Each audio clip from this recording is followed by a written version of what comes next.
Rute 4 nos diz assim: Boaz subiu à porta da cidade e assentou-se ali. Eis que o resgatador de que Boaz havia falado ia passando. Então lhe disse: Ô fulano, chega-te para aqui e assenta-te. Ele se virou e se assentou. Então Boaz tomou 10 homens dos anciãos da cidade e disse: Assentai-vos aqui. E assentaram-se. Disse ao resgatador: Aquela parte da terra que foi de Elimeleque, nosso irmão, Noemi, que tornou da terra dos moabitas, a tem para venda. Resolvi, pois, informar-te isso e dizer-te: compra na presença destes que estão sentados aqui e na de meu povo. Se queres resgatá-la, resgata. Se não, declara-mo para que eu saiba, pois outro não há senão tu que a resgate. E eu, depois de ti. Respondeu ele: eu a resgatarei. Disse, porém, Boaz: no dia em que tomares a terra da mão de Noemi, também a tomarás da mão de Rute, a moabita, já viúva, para suscitar o nome do esposo falecido sobre a herança dele. Então disse o resgatador: para mim não a poderei resgatar, para que não prejudique a minha. Redime tu o que me cumpria resgatar, porque eu não poderei fazê-lo.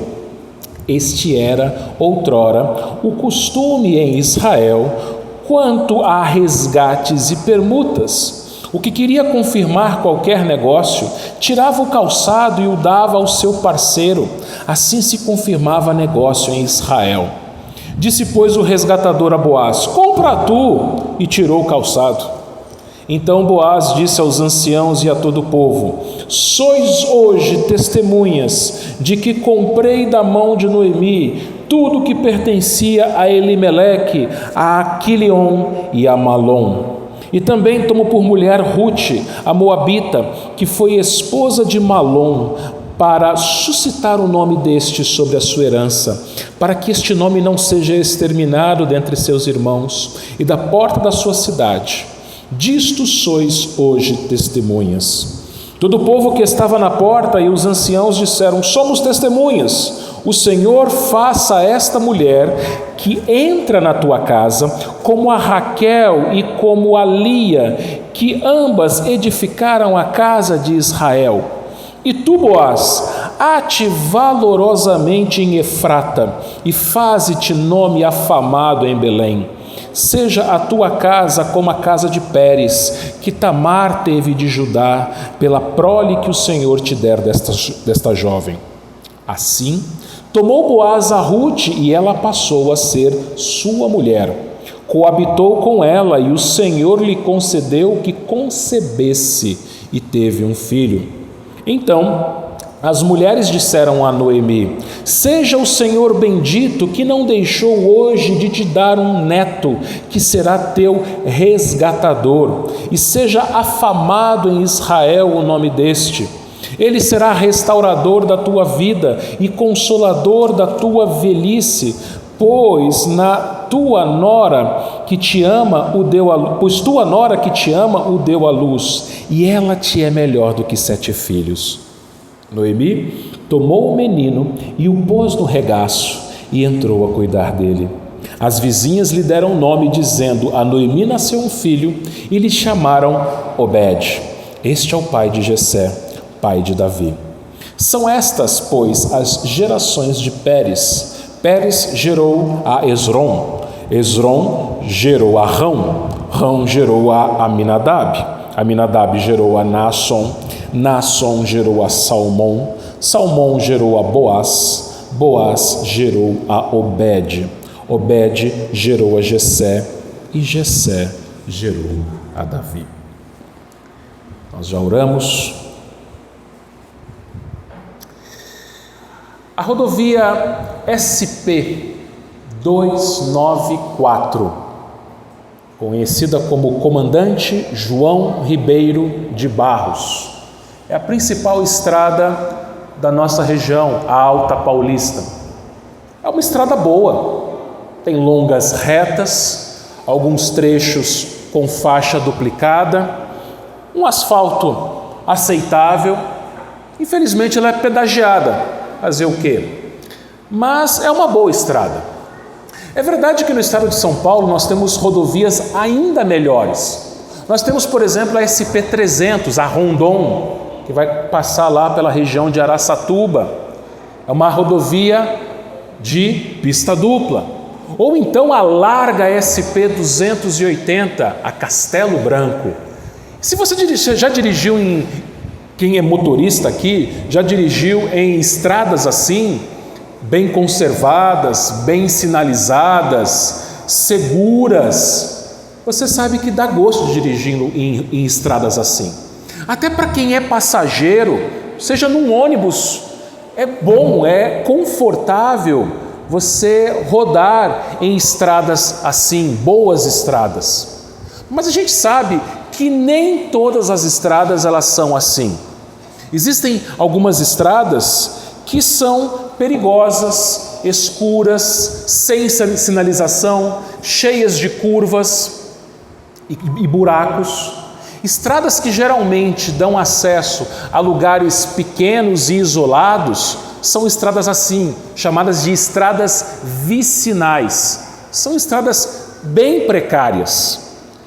E, falando em estrada, em 1977, viajando a bordo de uma Brasília, a dupla sertaneja Milionário e José Rico, lá na região de São José do Rio Preto, eles tiveram a ideia, rodando pelas estradas do interior de São Paulo, tiveram a ideia de compor a famosa música Estrada da Vida.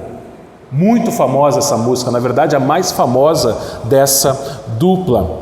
E, de fato, meus irmãos, quando nós olhamos para a vida de cada um de nós, a gente percebe que as nossas vidas são como uma estrada, mas não como uma estrada duplicada, com asfalto lisinho, bem sinalizada, mas como estradas vicinais, cheias de curvas, estradas estreitas, com desvios, às vezes buracos.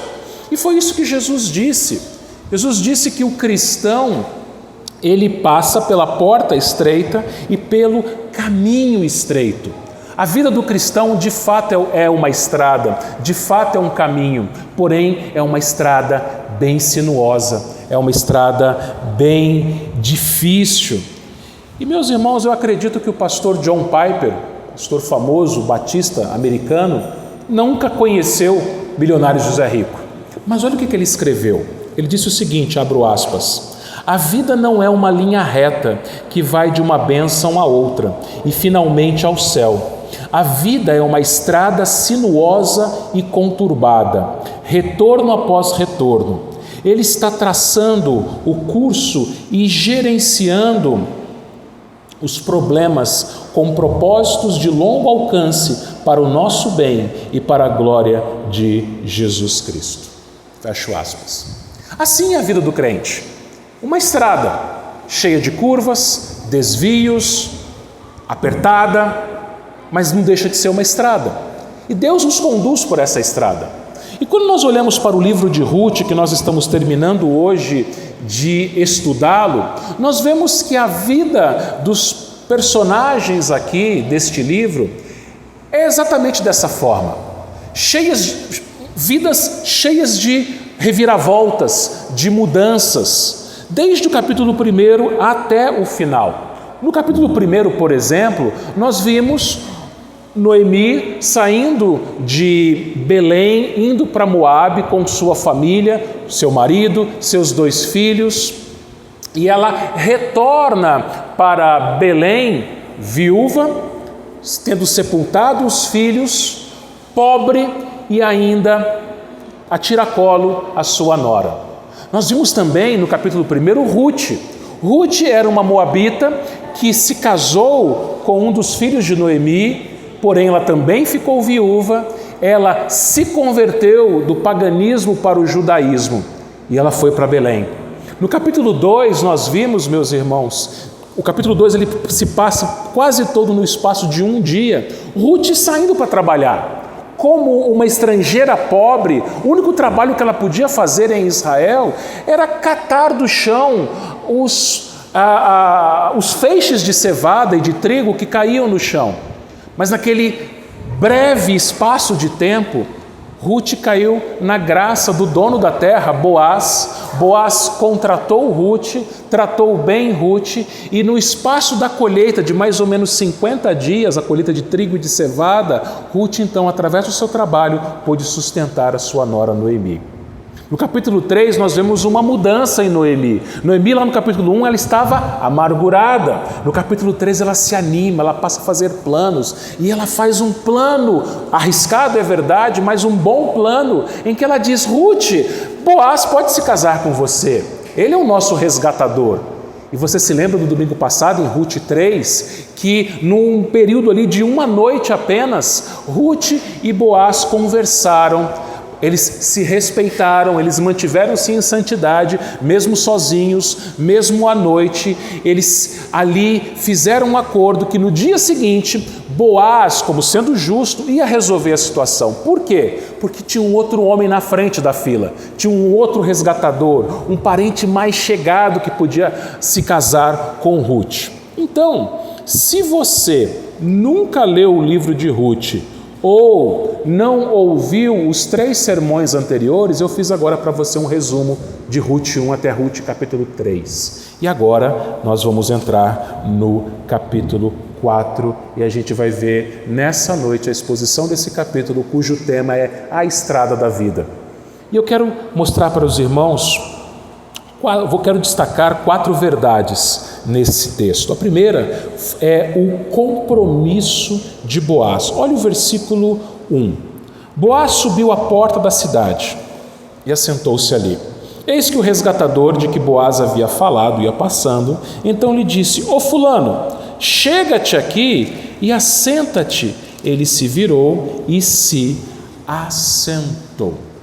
Queridos irmãos, naquela época, nos tempos do Antigo Testamento, era comum, as cidades elas eram cercadas, elas eram muradas, como se fossem fortalezas, e tinha o portão da cidade.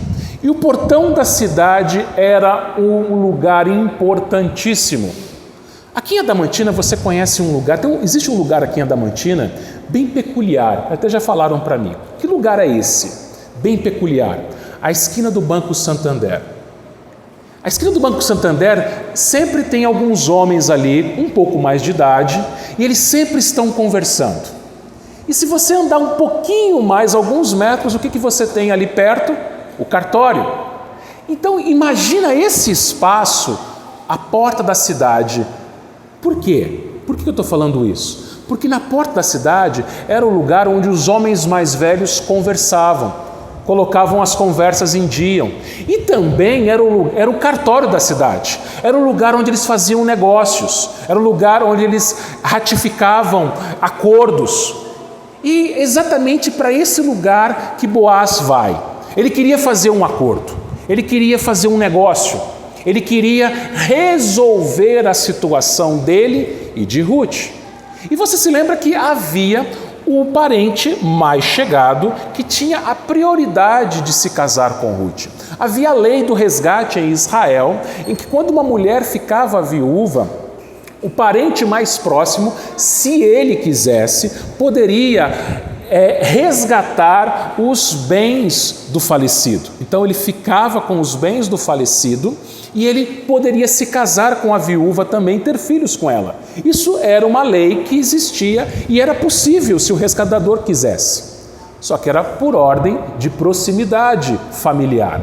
Boaz não era o resgatador mais próximo, e sim um tal de fulano, que a gente não sabe o nome. E Boaz está ali na porta da cidade, ele vê o fulano passando, ele fala: ô fulano, vem cá. E se você observar no versículo 2, diz que Boaz ele chamou 10 homens dos anciãos da cidade. Homens mais velhos, homens mais vividos, homens importantes. E por que ele chamou esses homens? Ele precisava de testemunhas. Quando você vai fazer um negócio, você vai assinar alguma coisa num cartório, você precisa de testemunha. Um casamento precisa de testemunhas. Então Boaz ele queria resolver aquele negócio, queria resolver aquela situação. Então ele chama o tal fulano que tinha a prioridade de resgatar Ruth e os bens de Noemi, chama as testemunhas e expõe a situação para o fulano. O que ele diz para o fulano? Ele fala o seguinte: olha, Elimeleque faleceu e deixou algumas terras com Noemi. Resgate as terras. Qual que era a situação aqui, meus irmãos, para que todos possam entender? O que o resgatador teria que fazer? Ele não comprava a terra.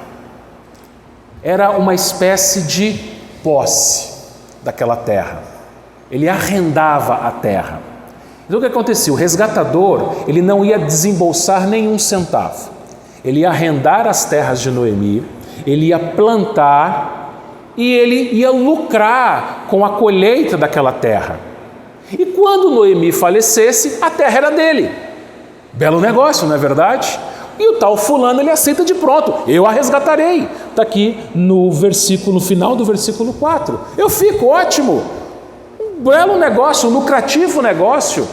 Não vou ter que comprar a terra, vou plantar, vou ter o lucro, e quando Noemi falecer, a terra é minha.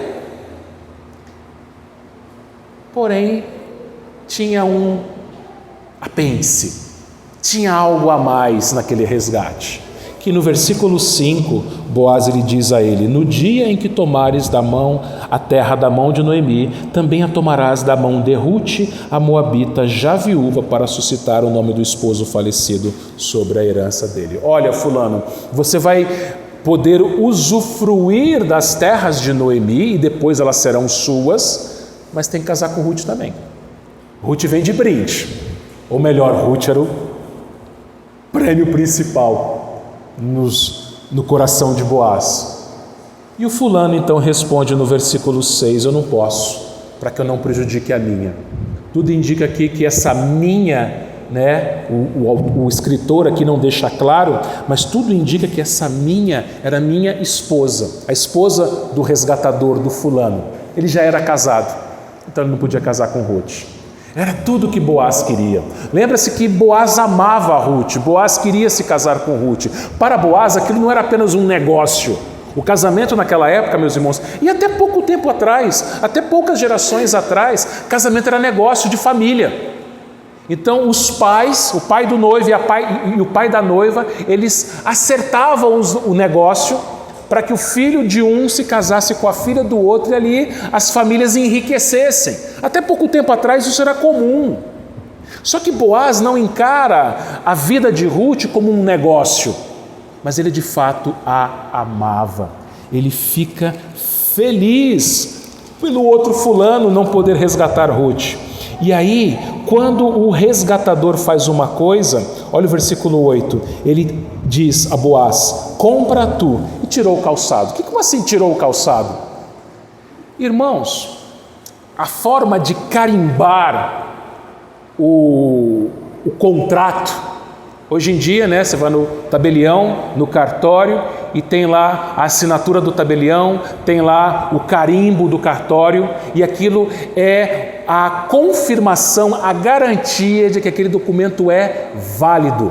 Naquela época, sabe como é que eles faziam? Eles trocavam de sapato.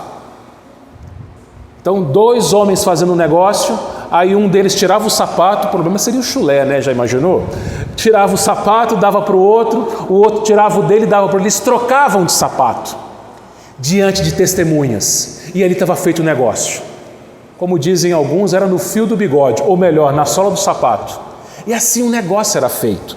E aí Boaz, ele diz aos anciãos no versículo 9: sois hoje testemunhas que comprei da mão de Noemi tudo que pertencia a Elimeleque, a Quilion e a Malom, e também tomo por mulher Ruth, a moabita, que foi esposa de Malom, para suscitar o nome deste sobre a sua herança, para que o seu nome não seja exterminado dentre os seus irmãos, e da porta da sua cidade, disto sois hoje minhas testemunhas. Boaz, ele tinha um compromisso. Boaz não era um homem de duas palavras. Boaz não era um homem que falou uma coisa para Ruth e acertou outra coisa diante dos anciãos da cidade. Boaz, ele amava aquela mulher e ele fez tudo o que ele podia para se casar com aquela mulher. E ele chamou testemunhas. E ali estava feito o negócio. E ali estava confirmado o casamento. Meus irmãos, esse compromisso de Boaz aponta para o compromisso que Deus tem com o seu povo. O compromisso firmado antes da fundação do mundo para redimir o seu povo.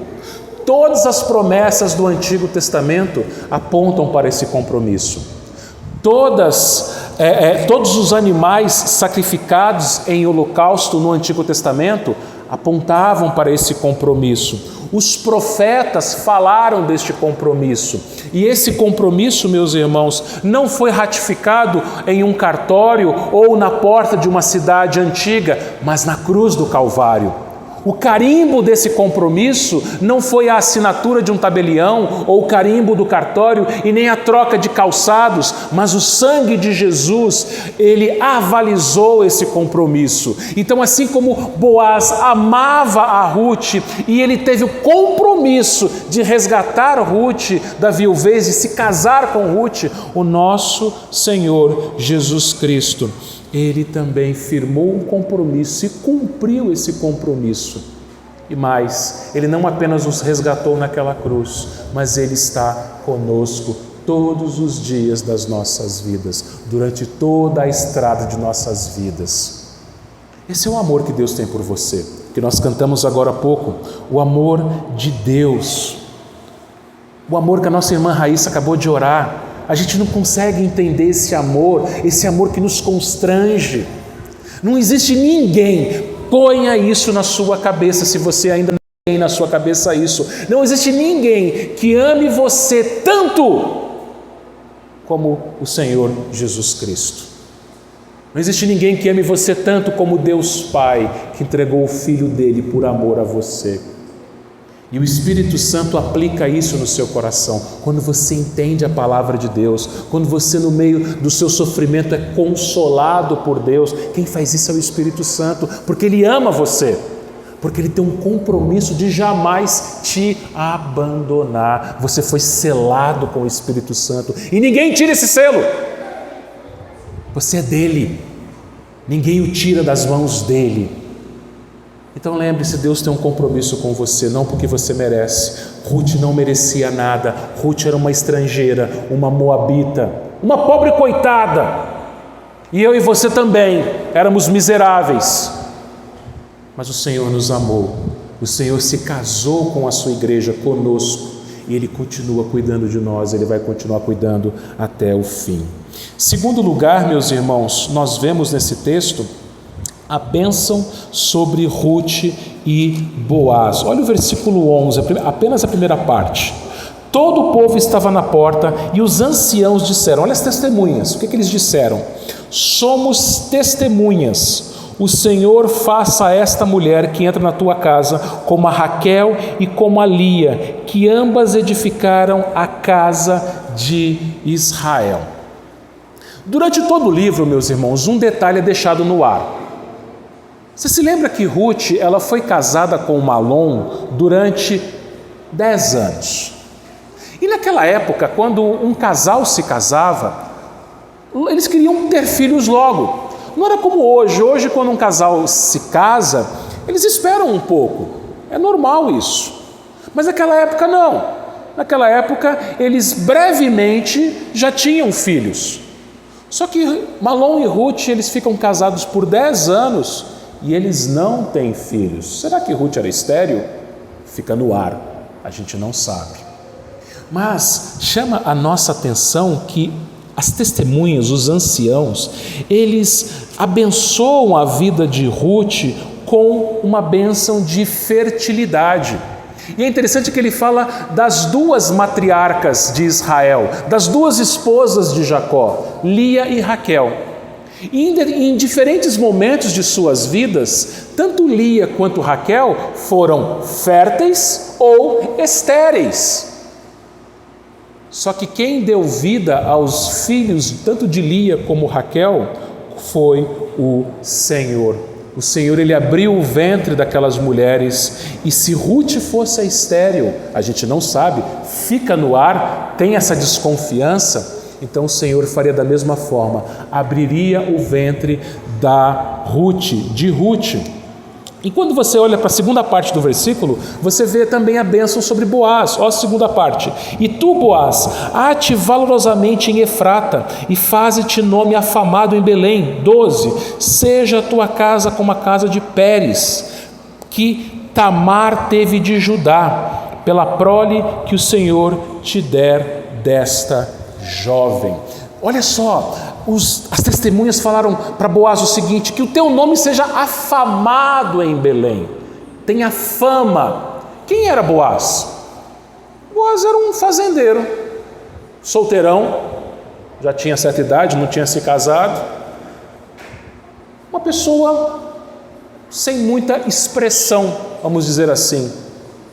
Mas aí com o casamento, a bênção é que ele seria afamado. Na verdade, a fama não veio sobre Boaz, mas sobre a sua descendência. Se você observar o final do livro, você vai ver que de Boaz saiu quem? Davi. Ninguém menos do que Davi, o rei de Israel. E de Davi saiu quem? O filho de Davi, o rei dos reis, o redentor de Boaz, de Ruth, de Noemi e de todos nós.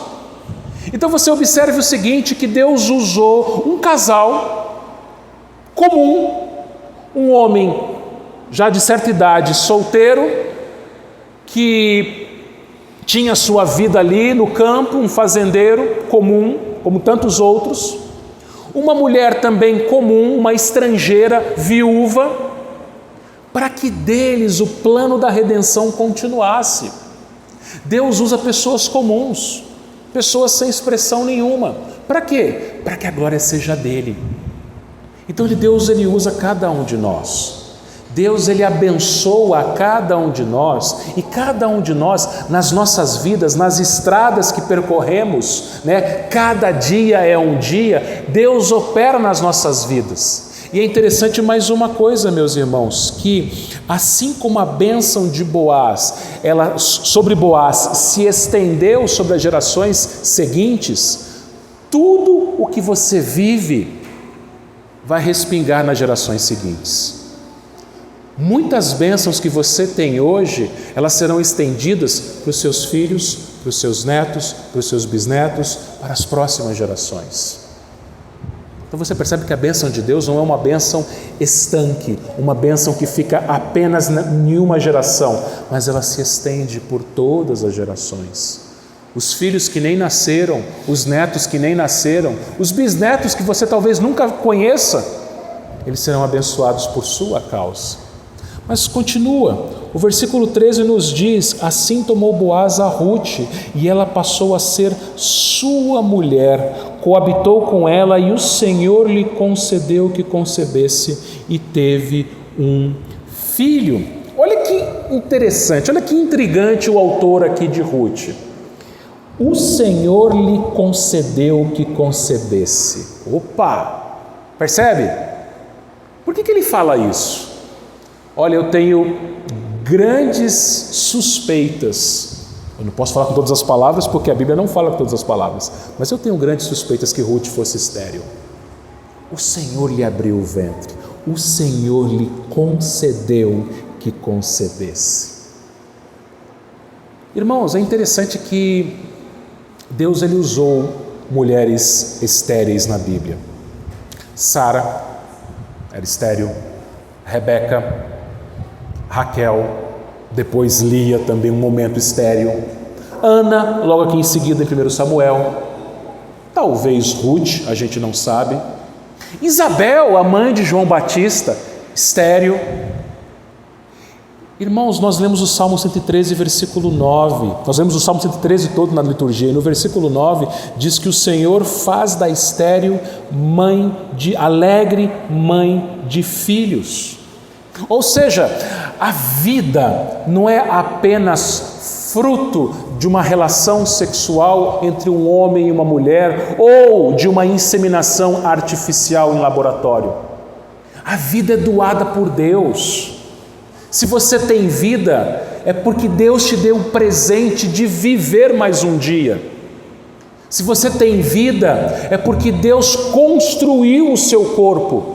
Cada célula, cada enzima, cada fio de cabelo, cada órgão, tudo no seu, cada osso, tudo no seu devido lugar. Você respirando, você pensando, você vivendo.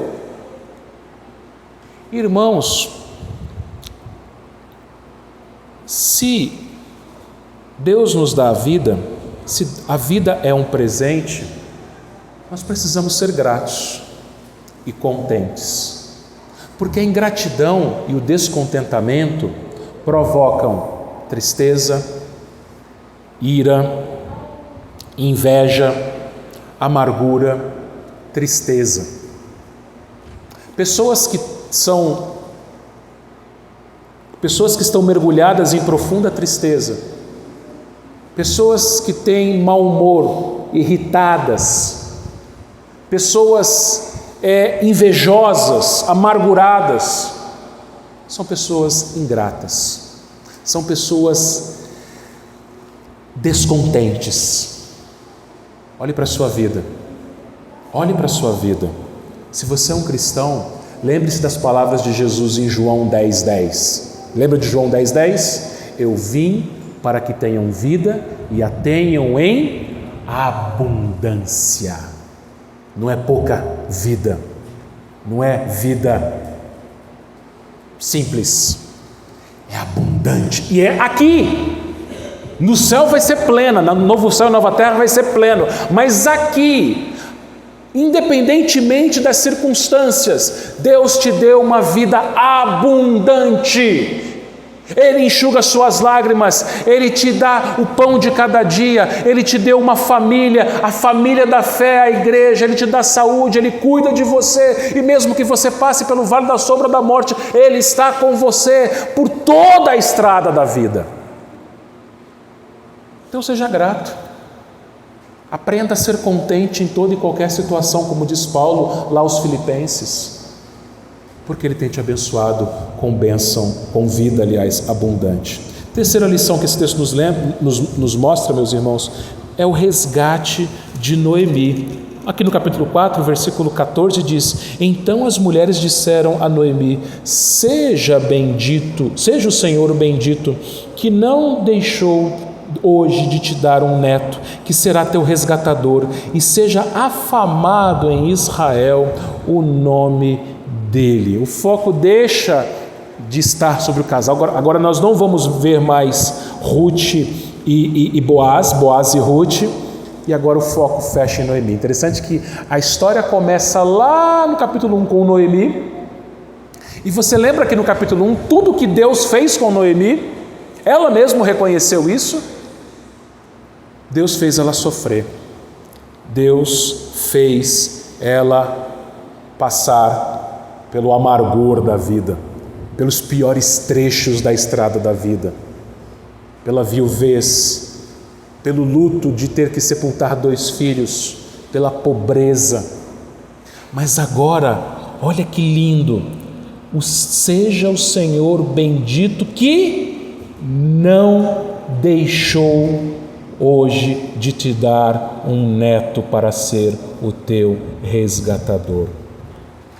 O Senhor nunca deixou Noemi, e naquele dia em especial, o Senhor deu a Noemi um neto. Mas espera aí, pastor, o filho de Boaz e Ruth não era neto de Noemi, não existia mais nenhum vínculo sanguíneo.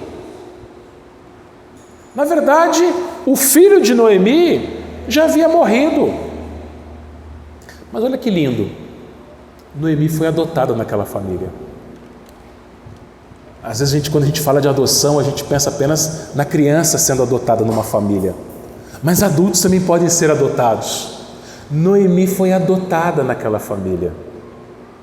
Ruth não podia falar assim: olha, minha ex-sogra, agora acabou o vínculo, vida que segue, você segue a sua vida, eu sigo minha vida. Não, ela continuou como sua sogra. Boaz acolheu Noemi como se fosse sua própria mãe. Não tinha nenhuma obrigação, mas ele acolheu. E Obed, o filho daquele casal, foi tratado por Noemi como seu próprio neto. E diz o versículo 15: ele será restaurador da tua vida e consolador da tua velhice. Olha que incrível, meus irmãos. Todo o livro de Ruth mostra cuidado. Ruth cuidou de Noemi, depois Noemi cuidou de Ruth, depois no campo Boaz cuidou de Ruth,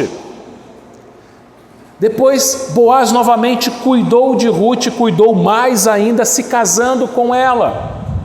E agora aquele filho, quando crescesse, ia cuidar da idosa Noemi. Irmãos, assim é uma família, um cuida do outro. Quando um filho nasce, os pais cuidam do filho. E o tempo passa, a estrada da vida é percorrida. E esse filho cresce, os pais envelhecem. E quem cuida dos pais mais velhos? São os filhos. E a mesma coisa acontece na igreja, meus irmãos. A igreja, como eu sempre insisto, é a família da fé. E aí eu faço uma pergunta para você. Você tem cuidado de quem na igreja? De quem que você cuida? Você ora por quem? Você intercede por quem? Você visita quem? Você conversa com quem? Você abençoa quem? E quem cuida de você? Quem visita você? Quem ora por você? Quem abençoa a sua vida? Porque isso deve acontecer naturalmente. É uma família, um cuida do outro, um socorre o outro, um abençoa o outro, um aconselha o outro. Isso não é tarefa apenas do pastor da igreja, mas é tarefa mútua. Nós cuidamos uns dos outros, até o próprio pastor e a família precisam de cuidados. Você vai se lembrar, por exemplo, que lá no livro de Atos, tanto Pedro como João eram alvo da oração da igreja. Na carta aos Filipenses, Paulo foi abençoado pela igreja de Filipos com uma oferta financeira. Então todos, não importa quem seja, qual cargo na igreja que tenha, um cuida do outro, um abençoa o outro. Assim como nessa família nós vemos um cuidando do outro. E olha o versículo 16, nós vemos que Noemi cuidou dele. E olha o versículo 17: as vizinhas lhe deram um nome, dizendo: a Noemi nasceu um filho, e lhe chamaram Obed. A Noemi nasceu um filho, mas peraí, não era neto? Agora é filho? Você vai se lembrar de Isaías 9,6: um menino nos nasceu, um filho se nos deu. Aquele neto, Obed, era o resgatador de Noemi na velhice. Quem é o nosso Redentor? Quem é o nosso resgatador? É o Filho de Deus. E olha que incrível, o Filho de Deus tornou possível a nossa filiação. Nós somos filhos e filhas de Deus por causa dele. Você se lembra que lá em João capítulo 20, quando Jesus ressuscitou, ele encontrou-se primeiro com Maria Madalena, e ele disse o seguinte a Maria Madalena: ide aos meus irmãos. De quem que ele está falando? Dos 11 discípulos. Ele chamou de irmãos aqueles homens fracos, covardes, que haviam fugido quando ele foi preso. Ele chamou de meu irmão um daqueles homens que havia negado ele 3 vezes. Eu olho para a minha vida e eu falo, como, Senhor, o Senhor me chama de meu irmão? Eu sou tão ruim. E aí lá em Hebreus 2,11 nós lemos que Jesus, ele não se envergonha de nos chamar de irmãos. Você tem um irmão que te ama, que morreu por você. O seu irmão mais velho a quem ele estendeu a paternidade do Pai dele, aquele que te resgatou. Por isso, meus irmãos, se nós somos irmãos, se somos todos filhos do mesmo Pai, se somos todos irmãos de Cristo, sejamos de fato uma família. Olhe para o seu lado, tem pessoa carente, tem irmão que está passando por carência, e às vezes não é carência financeira, às vezes é carência de afeto, às vezes é carência de carinho, às vezes é carência de um abraço, às vezes é carência de uma visita, de uma oração. Então faça isso, sejamos família, um cuidando do outro. Mas finalmente a gente vê uma quarta lição, que é a providência real. Segunda parte do versículo 17. A Noemi nasceu um filho e lhe chamaram Obed, este é o pai de Jessé, pai de Davi. E aí ele fala do 18 ao 22, de todas as gerações de Pérez. Pérez foi filho de Jacó, até chegar em Davi. De fato, meus irmãos, como os poetas sertanejos cantaram no passado, a vida é uma longa estrada. Só que sabe o que é incrível? O engenheiro dessa estrada, o construtor dessa estrada e o motorista que nos conduz por essa estrada são a mesma pessoa. Deus, meus irmãos, Ele projetou a nossa estrada, a nossa vida. Ele escreveu todos os dias das nossas vidas, quando nenhum deles havia ainda, todos eles escritos e determinados. Está lá no Salmo 139, 16. Deus, Ele projetou a sua vida. Deus, Ele construiu a sua vida, Ele fez você, Ele te deu uma família, Ele te deu um corpo, Ele te deu trabalho, Ele te deu inteligência, Ele te deu inúmeras bênçãos. E pela sua providência, Deus conduz a sua vida. Deus conduziu a vida de Ruth, uma estrangeira, pagã. Ela teve que passar pela viuvez, ela teve que ir para um outro país, para uma outra terra. Ela foi convertida pelo Senhor. Ela trabalhou duro naquela lavoura de cevada e de trigo. Mas daquela mulher veio não somente o maior rei de Israel, mas o Rei dos Reis, o nosso Salvador. Percebe como essa história de Ruth é a sua história, é a minha história, é a história da nossa redenção. Mas, meus irmãos, não foram só os poetas sertanejos que cantaram sobre a vida. Um outro poeta também escreveu e cantou sobre a vida, só que usando uma outra metáfora. Talvez alguns de vocês devam conhecer Estênio Márcios. Estênio Márcios, ele compôs a canção Tapeceiro. João Alexandre regravou também essa música. E essa música, Tapeceiro, Estênio Márcios, ele conta que ele se inspirou num livro chamado... Deixa eu tomar água, que tem que falar em inglês agora. Estênio Márcios, quando compôs Tapeceiro, ele se inspirou no livro The Tapestry, ou O Tapeceiro, em inglês. E quem escreveu esse livro foi Edith Schaeffer, esposa do pastor Francis Schaeffer. E no livro The Tapestry, não tem em português, alguém poderia traduzir. No livro The Tapestry, Edith Schaeffer, ela conta como foi a vida dela, junto com seu esposo, o pastor Francis Schaeffer. E ela fala exatamente isso, que a vida é uma obra de tapeçaria, é um tapete.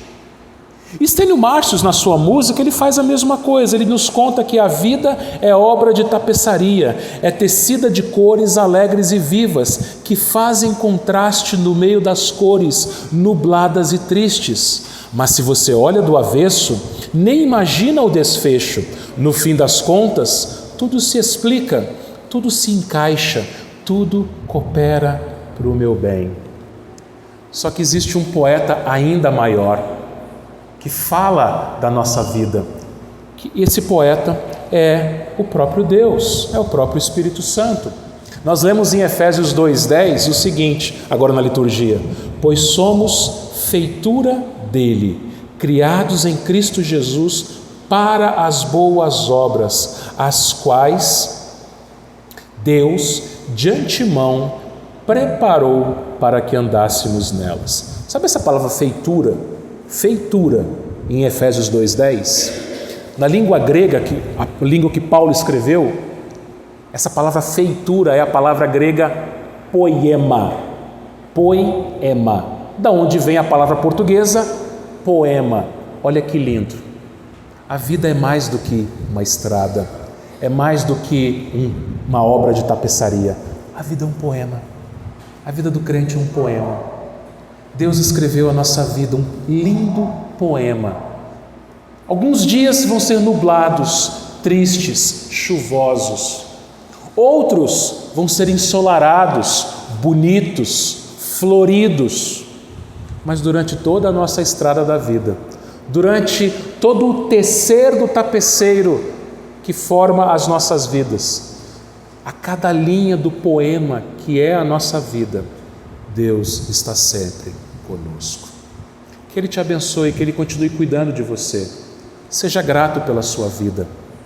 Seja contente com aquilo que Deus deu para você. Cuide daqueles que estão ao seu redor, especialmente da família da fé. Não deixe ninguém sozinho, não deixe ninguém para trás. Cuide daqueles que estão carentes, porque Deus tem cuidado de você e Deus tem levantado pessoas para cuidar de você. Porque Ele é o nosso Redentor, Ele nos amou e Ele vai nos amar para todo sempre. Que Ele nos abençoe. Amém.